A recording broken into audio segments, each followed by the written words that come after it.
Aiden Tail, pinagamitan kita, pangalan ng Ama, ng Anak, ng Espiritu Santo, Amen. Ay punasan po. Ngayon naganap na ng Diyos Ama ng ating Panginoon sa Kristo, ang muling pagsilang sa tubig at Espiritu Santo, ang pagkapahid ng langis ay nagpapakilala ng paglukog ng Espiritu Santo sa muling sinigang sa binyag.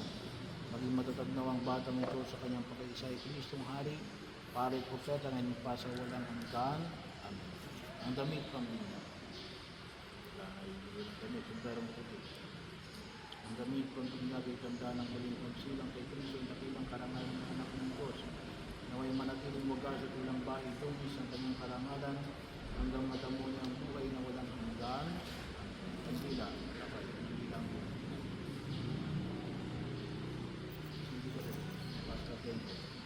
ang ilaw na ito ay tanda ng liwanag ng Diyos yung pumundag ng bagong binyag sa tulong ng mga magulang ng mga ginang na nag-aaral ito sa kanyang sisiwa hanggang sa pagbabalik ng Kristo ang ating Panginoon. Ayan po ang liwanag ng Kristo na tinanggap ng meaning identity at tinanggap natin lahat bilang mga Kristiyano. Naway ay tumanglaw sa kanyang buhay habang sila ay lumalaki. Kaya ituro yung ay tinuro ni Jesus sa batang yun habang lumalaki.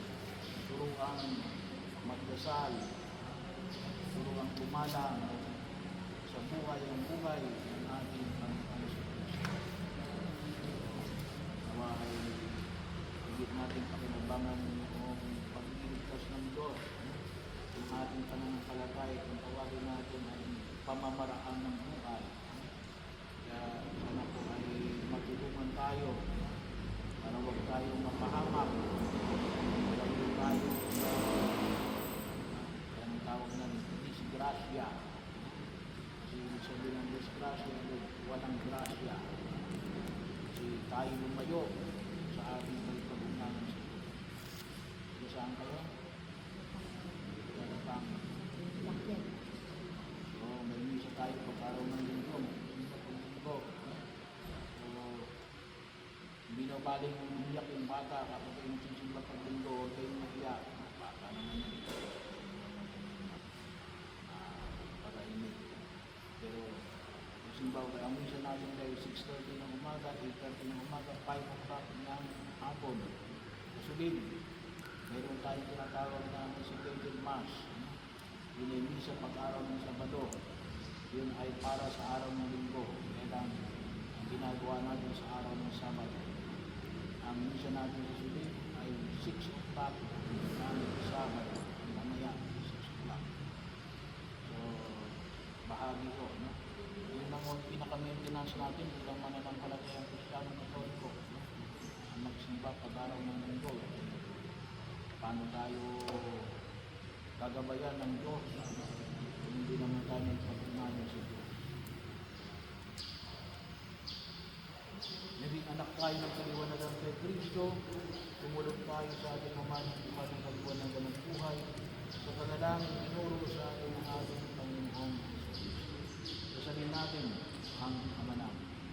Ama namin, Sumasalangit ka, sambahin ang ngalan mo. sa amin ang kaharian mo. Dito sa lupa, para sa langit. Bigyan mo kami ngayon ng aming kakanin sa araw.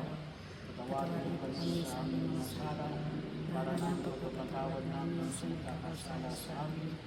Huwag mo kami Pintulot sa tukso at hiyag kami sa lahat ng masama. Amen. Sa pamamagitan ng bilang tayo ng mga anak ng ating mga nasa langit. Sa pamamagitan ng binyag tayo ay ginagabayan ng ating kapatid na ating Panginoong sa Kristo.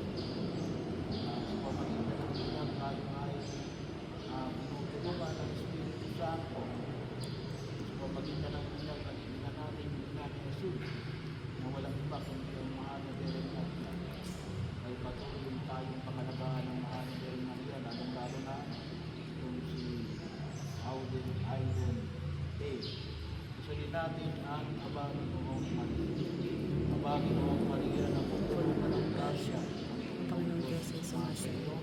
Huwag kang pinagpala sa babaeng lahat, pinagpala mo na anak ni Jesus.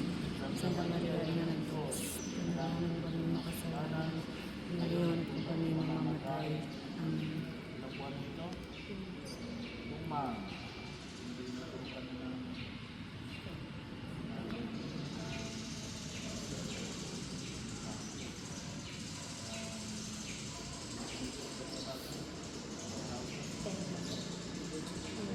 bakuna. Yan dahil kong bata ito habang lumalaki ay makatanggap ng mga sakramento ng silpin at na pagtanggap ng unang komunyon. So, inaayos pa naman kung anong bigat. Mas magalayan yung bata ito. Patuloy na pagtanggap ng mga sakramento.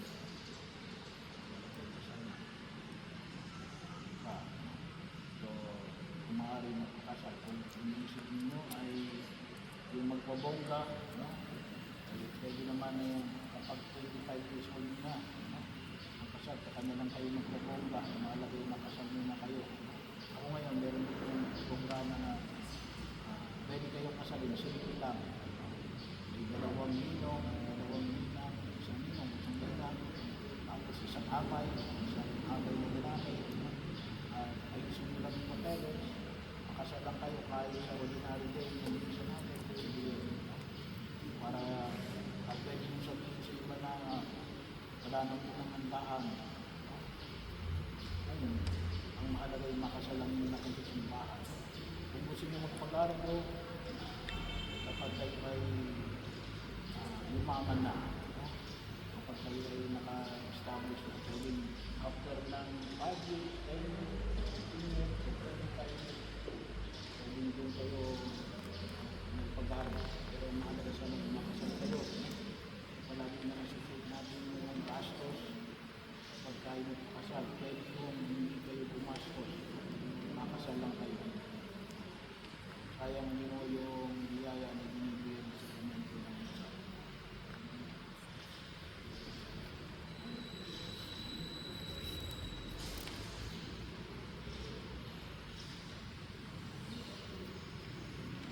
Ama namin mapagmahal, amin ang ipinagdiwang sakramento na bibigay ng iyong dangal. Habang panahon kami nililong sa iyo dahil sa lahat ng awat biyaya. Panindapatin mo kami bilang mga magulang ng maninang, may manatiling nagapal sa kanyang tinango sa binyag.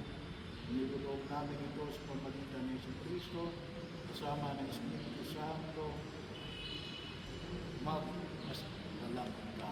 Amen. Sumayin niyo ang Panginoon. At sumayon. Pagpalain kayo ng makapangyarihang Diyos. Ama, Anak, ng Espiritu Santo. Magandang umaga po.